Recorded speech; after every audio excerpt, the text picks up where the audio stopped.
और उसने समुद्र में जाकर के उस बालक को फेंक दिया। मछली निकल गई। मछली को पकड़ करके जब ले गया मछुआरा तो उस बालक का जन्म हुआ। पेट फाड़ा, बालक का जन्म हुआ।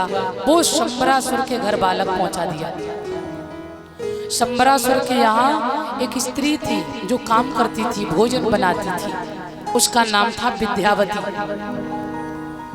वो बालक जो था ना, उस नौकरानी को दे दिया शंबरासुर ने, कहा इसका पालन करो।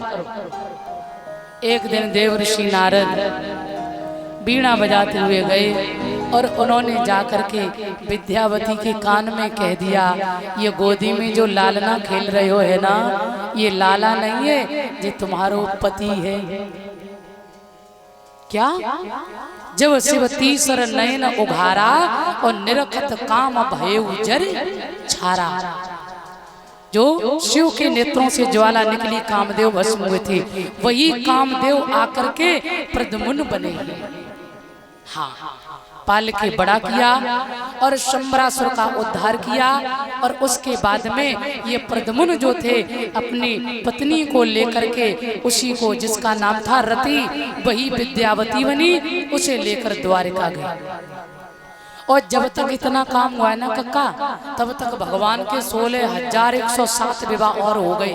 इसी बीच में जब तक वो गए, वहाँ पले बड़े हुए, शादी के योग्य हुए और राक्षस का उद्धार किया और पत्नी को लाए, तब तक 107 विवाह, 16,107। मेरे सज्जनों, सुखदेव जी सावधान करते हैं राजन। सत्राजित प्रसेनजित दो भाई थे। एक बार ऐसा हुआ, सत्राजित के पास एक मणि थी। उस मणि को गले में डाल के भगवान की सभा में गए तो सभी ने देखा, कन्हैया ये मणि अगर आपके खजाने में आ जाए तो बहुत भक्तों का कल्याण करेगी। पर भगवान की आदत थी किसी से मांगते हैं नहीं। भगवान ने कुछ भी नहीं कहा। एक दिन उस मणि को गले में डाल करके प्रसेन सत्राजित के भाई जंगल में चले गए तो मणि चमक रही थी। सिंह ने देखी, प्रसेन को मार दिया और मणि लेकर के सिंह आगे गया। सिंह पर चमकती मणि जामंत ने देखी, सिंह का कल्याण किया। जामंत जी मणि लेकर के अपनी गुफा में चले गए। एक दिन दो दिन नहीं, कई रोज हो गए। अब सत्राजित को ये वहम हो गया कि मुझे ऐसा लग रहा है कि भगवान कन्हैया ने मणि के चक्कर में मेरे भाई को मरवा दिया। इसलिए उनको वहम हो गया। पत्नी को बताया, पत्नी ने सारी द्वारिका में बात फैला दी कि मणि के चक्कर में हमारे भैया प्रसेन को कृष्ण ने मरवा दिया। तो भैया कहते हैं कि आज कन्हैया को जब चोरी लगी है ना मणि की, तो गुरु गर्गाचार्य से भगवान कृष्ण ने कही, गुरुजी मैंने तो कोई आज तक चोरी करी ना, बात काहे जी आज वो चोरी काहे को लगी। गर्गाचार्य जी बोले, तुमने चौथ वाला चंद्रमा देख लिया होगा इसलिए। कौन सा? बोले जो भादों के महीना में चौथ वाला चंद्रमा होता है ना, उसको जो देख ले उसे देख के चोरी जरूर लगती है। उसे जो देख ले उसे चोरी लगेगी। भगवान कन्हैया सब यादवों को लेकर के गए जंगल में। देखा प्रसेन मरे पड़े, घोड़ा भी पड़ा है, आगे बढ़े। जामंत की गुफा में पैर के चिन्ह गए। भगवान जामंत की गुफा में चले, सबको बैठा दिया। अगर 27 रोज में बाहर आए समझना कृष्ण जिंदा है, नहीं आप द्वारिका जाना। भगवान गए। जामंत की बेटी जामंती उस मणि से खेल रही। भगवान ने मणि मांगी, जामंत जी लड़ने लगे। एक दिन नहीं, दो दिन नहीं, सुखदेव जी कहते हैं राजन 27 रोज युद्ध हुआ।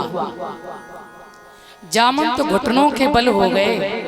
राम की याद आई, सो कन्हैया ने राम रूप धारण करके जामंत को दर्शन दिया और जामंत जी गदगद हो गए। ये वही जामंत थे जो त्रेता में थे। शस्त्र सेना मारी गई। भगवान राम की जब लंका में चढ़ाई की थी ना, सब सेना मारी गई। पर जामंत जी कह रहे, प्रभु हाँ अब तो युद्ध और होना चाहिए। क्यों? हमारे आतन की खुजली शांत नहीं। भगवान बोले सब तो मर गए, तुम्हारी अब खुजली शांत ना है। अब तुम आइयो द्वापर में, हम आएंगे कृष्ण अवतार लेके, फिर हमारे और तुम्हारे दो दो हाथ होंगे, हमेशा के लिए खुजली खत्म। बोल गोविंद भगवान की। आज वही जामंत है, वही राम अवतारी मेरे गोविंद हैं। युद्ध हुआ और परास्त किया जामंत को। जामंत समझ गई ये हमारे त्रेता वाले राम हैं, प्रणाम किया। बेटी जो थी उस भगवान कृष्ण को दी जामंत ने, और वो मणि भगवान को दान में दी थी। भगवान लेकर आए। ध्यान रखना भगवान के कितने विवाह हो रहे हैं। मणि ला करके सत्यराजित को बुलाया और भगवान ने कहा देखो तुमने झूठा दोष लगाया हमें, मणि तो आपकी जामंत जी के पास में थी। तो सत्यराजित को शर्म आई, मैंने झूठा दोष लगाया। उनकी बेटी है सत्यभामा, उसका विवाह भगवान के साथ किया और मणि पुनः भगवान को दान में दे दी। कितने विवाह होगा? पहला रुक्मणी, जामंती और तीसरा सत्यभामा। चौथा विवाह सूर्य की पुत्री कालिंद्री से, पांचवा मित्रविंदा से, छठवां भद्रा से, सातवां सत्या से, आठवां लक्ष्मणा से। भौमासुर नाम का राजा जो था उसने अपने यहाँ ज्योतिषपुरी राजधानी बनाई और ये सुन रखा था जिसके यहाँ 16,108 कन्या, यानी 16,100 कन्या जिसके यहाँ बंदी होगी। और कुछ लोग तो कहते हैं कि 20,000 कन्या जहां बंदी होगी वो पृथ्वी का राजा होगा। तो इसने बेटियां बंदी करी, सुंदर सुंदर राजकुमारियां। कितनी? 16,100। तब तक तो जब अनर्थ होता है ना तो भगवान जाते ही हैं। सब सखियों ने भगवान से प्रार्थना की है, हे गोविंद मेरी रक्षा करो, इस दुष्ट पापी से हमें बचाओ। मेरे कन्हैया प्रकट हुए, भगवान पहुंचे और उस भौमासुर का उद्धार किया, कन्याओं को जेल से मुक्त किया। बोल द्वारकाधीश भगवान की। कन्याएं हाथ जोड़ के बोली प्रभु अब हम कहाँ जाएं? क्यों?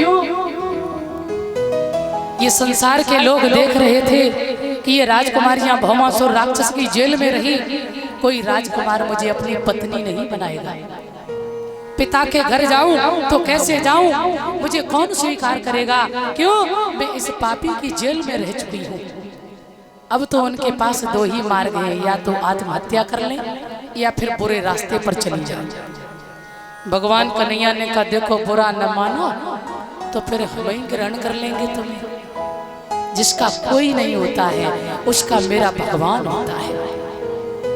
ध्यान रखना, कितने भी अवगुण भक्त के अंदर भरे हो, यदि आपका निर्छल प्रेम एक बार परमात्मा के प्रति हो गया और एक बार भगवान कहते हैं कि कोई मुझे मन से पुकार ले, मन से बुला ले, मैं उसके सारे पापों को मुक्त कर और उसे अपने हृदय से लगा लेता हूँ। बोल श्री साईं नर्मदेश्वर भगवान। सबके संग शादी करी। कितनी शादी हो गई? 16,108। अब गर्ग संहिता में ये प्रमाण है, हर पत्नी से 10 पुत्र और 10-10 एक एक बेटी, 10-10 बेटा और एक एक बेटी। कितना बड़ा खानदान। और फिर भी कन्हैया को कहते हैं योगी राज। और ये सत्य है, कन्हैया ने मोर पंख धारण क्यों किया? हमारे भारत का, हमारे राष्ट्र का मोर पक्षी ऐसा है जो कभी भोग नहीं करता है। क्योंकि जब मोर नाचता है और वो खुशी में आंसू गिरते हैं, मोरनी उसको पी लेती है, उसी से उसके संस्कार पड़ते हैं और संतान उत्पन्न होती है। वो कभी भोग नहीं करता है। मोर जब योगी हो सकता है, एक पक्षी, कृष्ण तो ब्रह्म है, भगवान है, वो क्यों नहीं हो सकते योगी? तो भगवान कृष्ण जो हैं वो योगी हैं। और यहाँ भी महाराज की लीला में बताया है कि इतनी सुंदर गोपियों के साथ रहते हुए भी कोई फर्क नहीं पड़ा, कामदेव को ध्वस्त कर दिया, परास्त कर दिया। इसीलिए कृष्ण को योगी राज कहा गया। बोल गोविंद भगवान की। बड़े प्रेम से जीवन यापन चल रहा है। अच्छा, कन्हैया की सब पत्नियां है ना, इनमें बारी बारी सब रूठती रहती है और सबसे नंबर 1 पे सत्यभामा रूठने में।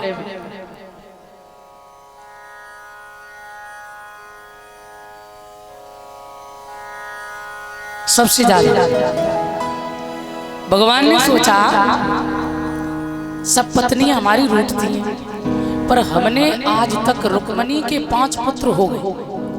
आज तक रुक्मणी के चेहरे पर कभी हमने क्रोध नहीं देखा, कभी नाराजगी नहीं देखी। देखो भगवान के मन में आ गई परीक्षा की। बोले रुक्मणी की परीक्षा लेते देखें वास्तविक क्रोध आता है कि नहीं आता है।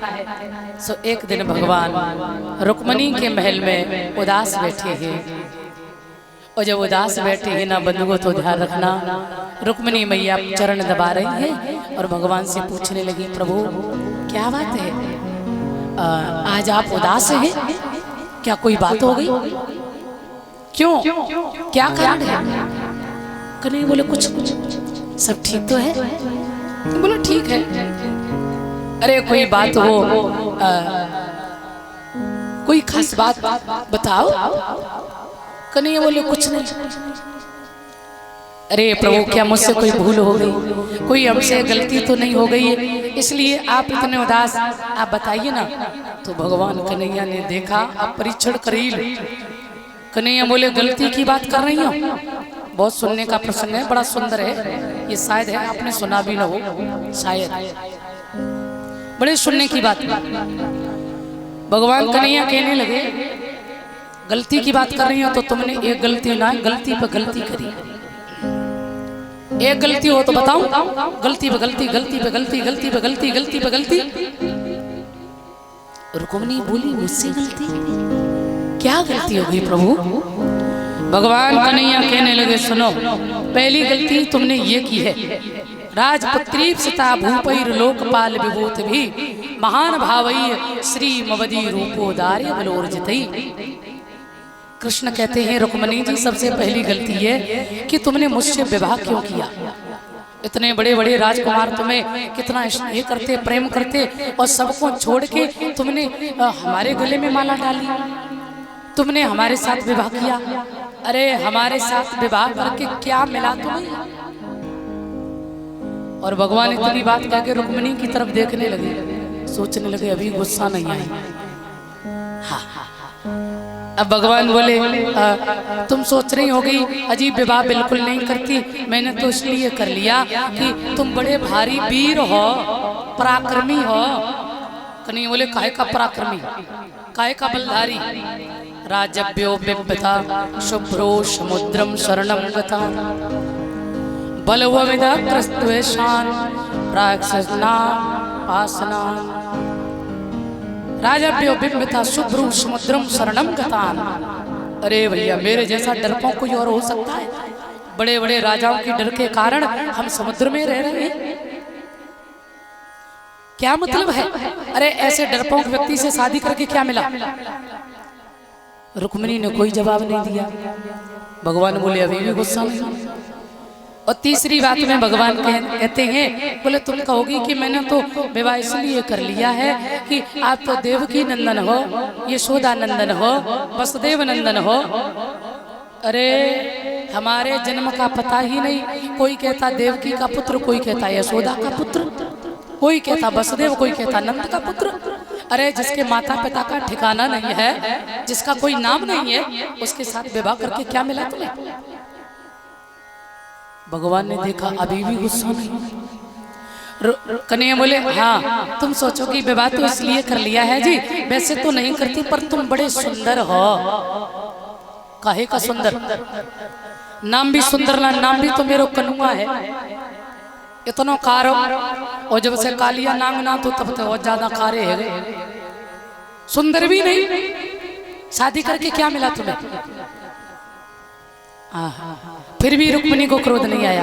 अजी तुम कहोगी विवाह बिल्कुल नहीं करती, पर मैंने तो संत महान पुरुषों के मुखारबिंद से तुम्हारे नाम की बड़ी महिमा सुनी है, इसलिए कर लिया। तो सुनती हो हमारा नाम कौन जपता है? जिसको खाने को भोजन नहीं, रहने को घर नहीं, वो नंगा बाबा, वो फकीर जो भिखारी डोलते रहते हैं। रघुपति राघव राजा राम पतित पावन सीता, उनको काम ही का यही काम। अभी भी क्रोध नहीं। लास्ट में भगवान रुक्मिणी से कहते हैं जी अभी भी कुछ नहीं बिगड़ गया है, हमसे शादी की कोई बात नहीं, पर अब हम बताओ तो कल ही शिशुपाल को बुलाए के और तुम्हारी शादी कर दें और तुमको हम उसके साथ विदाई कर दें। कब कही जब बात, जब रुक्मिणी के 5 बेटा हो गए। आजकल की पत्नी होती तो अकल ठिकाने लगा देती, शर्म नहीं आती, बुढ़ापे में ऐसी बात कर रहे। 5 बेटा हो गए, अब शिशुपाल के साथ शादी। पर रुक्मिणी को क्रोध नहीं आया, लेकिन रुक्मिणी मूर्छित होकर जमीन में गिर पड़ी। कहीं चवर कहीं रुक्मिणी। मेरे भगवान ने देखा तो कन्हैया